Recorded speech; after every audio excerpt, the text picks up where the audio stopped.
From one-year wonders to perimeter role players, the NFL has many names that are not highlighted in mainstream media. Even with this being the case, their everlasting impact on the game is still potent to their hardcore fans. As students of the game, let's take a quick history lesson on some forgotten stars of the past. To kick things off, we'll be looking at John Jefferson. One of the many stars of one of the greatest offenses ever, John Jefferson, a 14th overall pick, played a short 8-year career for 3 different teams. John Jefferson's best day was with the San Diego Chargers, where in his rookie year, he received for 1,001 yards, which at the time, that ranked 6th all-time for a rookie, as well as received for 13 touchdowns, which at the time was a record that was held for 20 years until it was broken eventually in 1998 by a rookie Randy Moss. His sophomore year campaign saw slight improvements to his stats with 61 receptions and 1,090 yards. He followed this season with his best year yet, receiving for 1,340 yards, also catching 13 TDs, becoming the first player in NFL history to start his career with 3 straight 1,000-yard receiving seasons. John Jefferson was a prolific player in the league, and it didn't take long for the league to notice. He recorded a catch in 44 of his 45 starts for the team,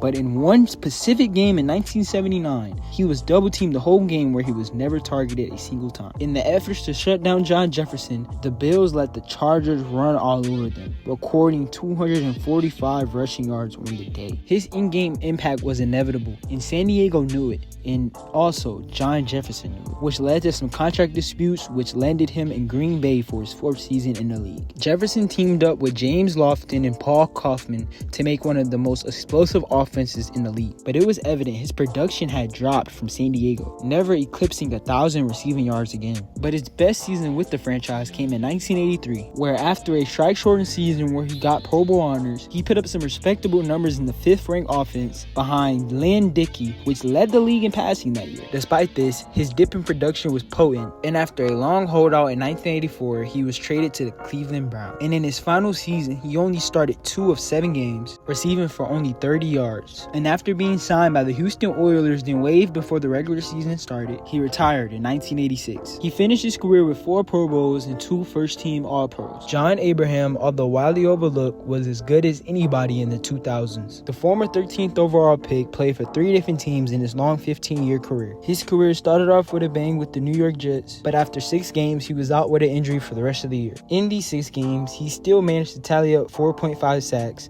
as well as 11 solo tackles. He followed this season up with arguably his best season, forcing 6 fumbles, while also recording 13 sacks and a career-high 57 solo tackles. His ability to force fumbles became an identity of his, as his 6 forced fumbles landed him in the Pro Bowl for the first time in his career. His time in New York had many highlights, one coming on November 4th, 2001, where he tied a franchise record with 4 sacks against the New Orleans Saints. But his time in New York only lasted 6 seasons, as he was traded to the Atlanta Falcons after the 2005 season. His best season with the team came in 2008, where he recorded 16.5 sacks, which was 3rd in the league that year. In 2010, against the Carolina Panthers, John Abraham became the 25th player in NFL history to record 100 sacks in a career. And it's kind of shocking to hear this stat, knowing that he's not in the Hall today. But after being released by the Falcons, he joined the Arizona Cardinals. His first year with the team, he put up his 9th double-digit sack season, also winning his 5th Pro Bowl. But the season after, following an injury, he prematurely ended his career. Even despite the injuries he suffered in his career, he was always a solid defensive end in the league, and always produced for any team he was on, having double-digit sack seasons for every single team. One of the anchors of the dominant early 2010 49ers defense was Navarro Bowman. Navarro Bowman was selected 91st overall in the 3rd round, and in his short 7-year career only played for 2 teams, but is widely known as a 49er. His rookie year, due to him not getting many opportunities, he started off a little slow, but in 2011 he followed this season up with an All-Pro season. He had 2 sacks, 143 combined tackles, with 111 of them being solo. Early on, he showed his dominance, being the lead tackler for the team aside Patrick Willis. His efforts led the 49ers to a #1 ranked defense, and Navarro Bowman for the next 2 seasons continued to produce, as he earned 2 straight Pro Bowls and All-Pro first team. The 49ers' suffocating defense also led them to many playoff runs at this time. The most infamous run of them all was the 2013 playoff run. In this run, the 49ers met the Seahawks in the NFC Championship game. These 2 teams met for an instant classic. Bowman had 14 tackles, which was a team high, a sack, and a forced fumble. But during the play by the goal line, Navarro Taro Bowman tried to force a fumble, but his leg got caught under the receiver's body, and his leg was bent weirdly at a 45-degree angle. He was indeed injured and later was revealed to be both his MCL and ACL. This play was a pivotal moment in the 49ers history, and if you're a fan of the game, you know how frustrating this play is. But nevertheless, Bowman was out for the whole 2014 season due to the injury. And when he came back